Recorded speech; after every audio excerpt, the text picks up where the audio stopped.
Assalamualaikum warahmatullahi wabarakatuh. Shalom, Om Swastiastu, Namo Buddhaya, Salam Kebajikan, Salam Sejahtera bagi kita semua. Yang kami hormati Ibu Eni Purwaningsi, SEMAK, sebagai dosen pengampu mata kuliah pengantar akuntansi 2 dan lab.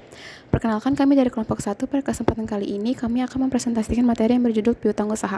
Kelompok kami beranggotakan 5 orang, yaitu Kela Rasya Ramadhani, Sabrina Hilmi Amanul, Lidi Damayanti, Nela Salsabila, dan Muhammad Fahri Hediansyah. Lalu di sini kami akan menjelaskan tentang pengertian piutang usaha, karakteristik piutang usaha, jenis-jenis piutang, piutang tak tertagih, faktor-faktor piutang tak tertagih, dan contoh piutang usaha. Latar belakang, dalam kegiatan bisnis tidak semua transaksi penjualan dilakukan secara tunai. Banyak perusahaan yang memberikan fasilitas pembayaran secara kredit kepada pelanggan untuk meningkatkan penjualan dan memperluas pasar. Transaksi penjualan kredit tersebut menimbulkan hak bagi perusahaan untuk menerima pembayaran di masa yang akan datang, yang disebut sebagai piutang usaha. Piutang usaha merupakan salah satu aset lancar yang memiliki peran penting dalam menjaga kelancaran operasional perusahaan. Pengelolaan piutang yang baik diperlukan agar perusahaan dapat memperoleh pembayaran tepat waktu serta mengurangi resiko piutang tidak tertagih.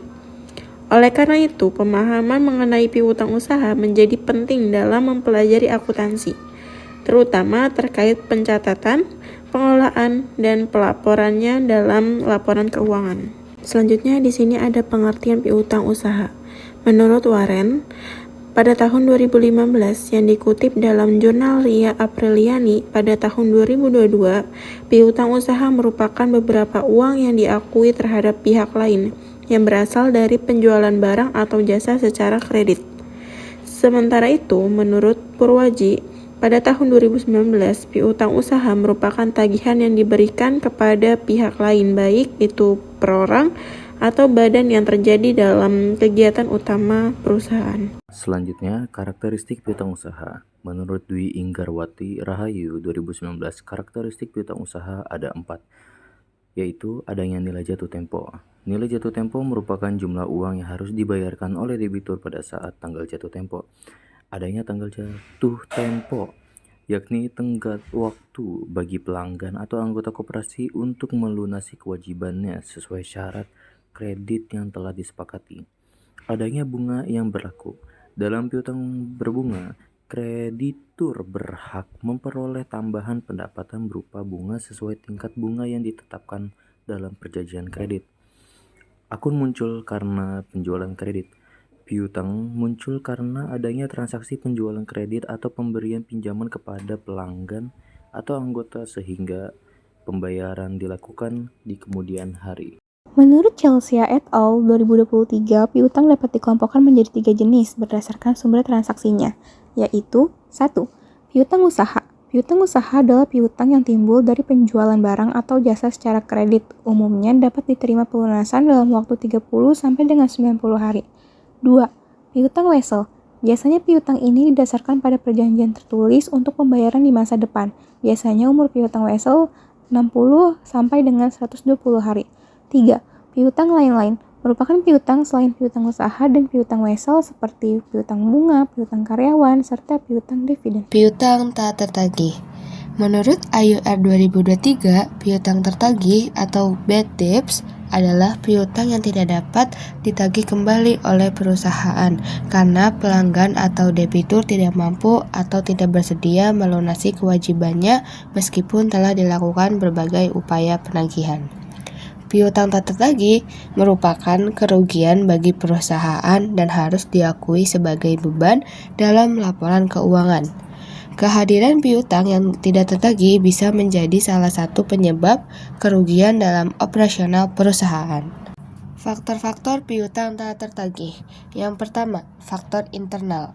Hal tersebut meliputi kurangnya ketertiban dari pihak kreditur dalam memonitor persetujuan pemberian piutang yang telah ditetapkan, serta kecenderungan untuk memberikan piutang tanpa patokan yang jelas mengenai standar kekayaan penerimaan piutang.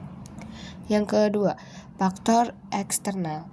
Beberapa faktor eksternal tersebut meliputi perburukan kondisi ekonomi secara umum atau dalam industri di mana mereka beroperasi masalah dalam manajemen operasional bisnis perusahaan, atau kurangnya pengalaman dalam industri yang ditekuni. Selanjutnya ada contoh piutang usaha. Pada tanggal 10 Mei 2022, PT Tulip Jaya menjual barang dagangan kepada pelanggan secara kredit senilai 2.500.000 dengan jangka waktu pembayaran 30 hari. Lalu ada pencatatan jurnal saat penjualan kredit. Karena pelanggan belum membayar secara tunai, maka dicatatnya sebagai piutang usaha atau debit.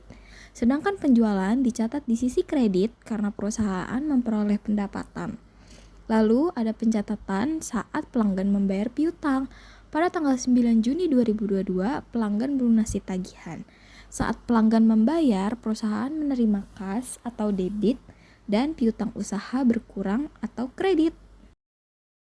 Kesimpulannya, piutang usaha adalah tagihan perusahaan kepada pelanggan akibat penjualan secara kredit. Piutang memiliki karakteristik sebagai aset lancar yang akan diterima dalam jangka waktu tertentu. Piutang terdiri dari beberapa jenis dan beresiko menjadi piutang tak tertagih. Oleh karena itu, pengelolaan piutang yang baik penting untuk menjaga kelancaran keuangan perusahaan. Di sini kami juga melihat beberapa referensi dari jurnal atau artikel yang sudah kami cantumkan. Sekian pemaparan materi dari kami, kurang lebihnya mohon maaf. Wassalamualaikum warahmatullahi wabarakatuh.